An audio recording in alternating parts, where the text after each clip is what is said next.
Coach, what do you say to the guys in there? I was proud of their effort. I think, this has been a difficult year for us for a bunch of different reasons. And, they never found a time to fold on each other. All they did was figure out ways to compete. When you have as many injuries as we had throughout the season, we had guys going through personal things, and somehow, some way, we found a home court spot going into the playoffs. A lot of people can't say that they were able to accomplish that. So I give our guys a ton of credit for fighting through, adversity, doing it together, putting themselves in this position they're in tonight. And one thing you can't say about this team is that they didn't go down fighting tonight. How much is that something you can be at peace with? Yeah, they gave it everything they had. They understood the moment, the amount of minutes they were going to have to play, and they left it all out there. We just got beat by a team that had to play really well, and they had guys step up, make huge plays, make big shots for them. But I thought our guys did a heck of a job competing. Hey, J.B. What's up? You mentioned that it's been a tough year for a number of reasons.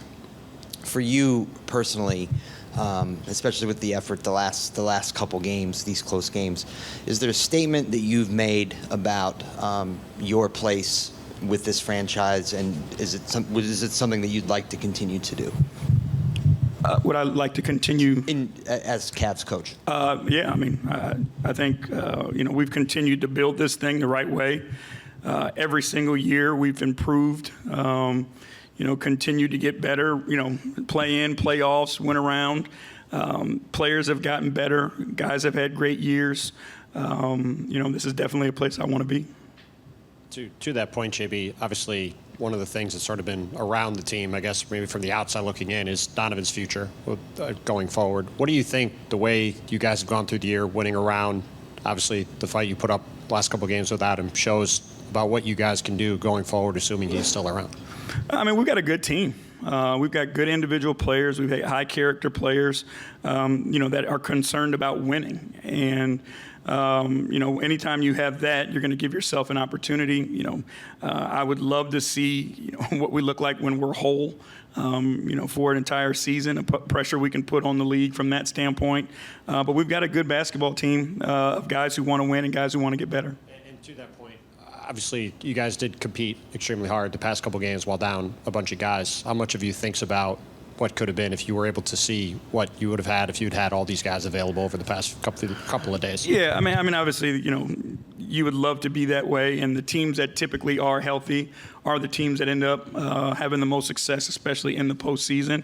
So you think about it, obviously, but again, I can't take away from what the guys that were able to go did. I thought those guys did an unbelievable job of competing at a high level and showing all of us how much it mattered. Hey, JB. What's up, Chris? Do you consider this season a success? I consider this season an improvement. Again, to win around as you've gone through where we started and continuing to build from the ground up, to win around in the playoffs isn't easy. I thought we faced a tough challenge in that first round, obviously, and then to be able to go to 7 games and win it in a Game 7 showed a ton of growth. I think the play of our guys continued to show their growth. So I think this year was an improvement for us. You guys will judge what success looks like. But for us, I think we accomplished what we were trying to accomplish, but coming up short of a goal of, obviously winning a championship. How does this organization take the next step? I think I'll need some time to kind of think about that. But again, I trust Kobe in the front office that they'll make the right decisions to continue to improve this team because that's what they've always done. Year by year, they're a big piece of why this team improves. The partnership that we have, the decisions that they make. We'll talk about it, I'm sure, and we'll go from there. Just in terms of the game itself tonight, how satisfying was it to see Marcus have such a big game, especially the history you guys have? Yeah, I mean, I was proud of him. You know, a guy who has been kind of up and down in the rotation, but is a true professional. Always takes care of himself, puts him in position to be successful. You know, loves the game, competes his tail off. So I was proud that he had the game and the impact that he had tonight, and I know, you know, how much it means to him. And then what statement did Evan make, not just tonight, but in this series moving forward? I think this was a huge, you know, step and statement for Evan. You know, his ability to be what the moment needs and take advantage of, you know, the game and different matchups and things that he had, you know, all night. You know, I thought he just, you know, I thought he really went out to try to put an imprint on winning, which is what he always does. You know, like, you know, I think one of the things that, you know, we're so fortunate to have Evan is like Evan just wants to impact winning, and he'll do whatever he has to do to impact winning, and that's been true from his rookie year, and it showed even more tonight. JB, you guys were able to really bottle up Al Horford for most of this series. What kind of changed tonight where he was able to have such a big impact for the Celtics? He made shots, and he's a winner. I can't say enough about, you know, the way that he played tonight. Like just watching him chase down loose balls and make extra effort plays. You know, he understood the moment and has the ability on both ends of the floor to impact winning at a high level with little things, right? Knowing who he is, understanding his role. But I thought he was phenomenal tonight, just, you know, not only from a shot-making standpoint, from, you know, what it takes in the trenches and winning plays. Coach, when you talked about Evan's impact this series, what did he show you going forward that he could potentially be a full-time starting center?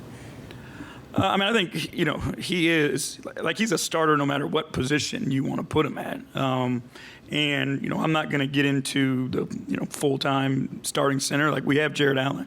And, you know, we love Jared Allen and what he does for this team and the combination of those two guys together. So, you know, Evan just continued to show that he's a heck of a basketball player and that he's a winner. JB, you mentioned this being a difficult season for a variety of reasons. Was it difficult on you? I mean, it always is, right? You take on a lot of, you know, the emotions and responsibilities of everybody that you're involved with and that you coach. And if you care about the people that you're working with, you know, it does become, you know, a burden that you feel you take on because you hate to see guys that you care about going through difficult things. You know, and that's a strength or weakness of mine, however you want to call it. You know, I think it's what has helped me become a good basketball coach is the ability to build relationship with guys. But when you build those relationships, you do take on some of those emotions, and it doesn't make it easy. But, you know, you try to do the job no matter what, the same, and give people, you know, who need it your support, and try to help them through it as much as you can. And there's been so much conversation about your future as coach of this team. You mentioned that you want to be the coach of this team. Do you expect to be moving forward? I mean, no one's told me I'm not. So I'll keep showing up until they tell me not to.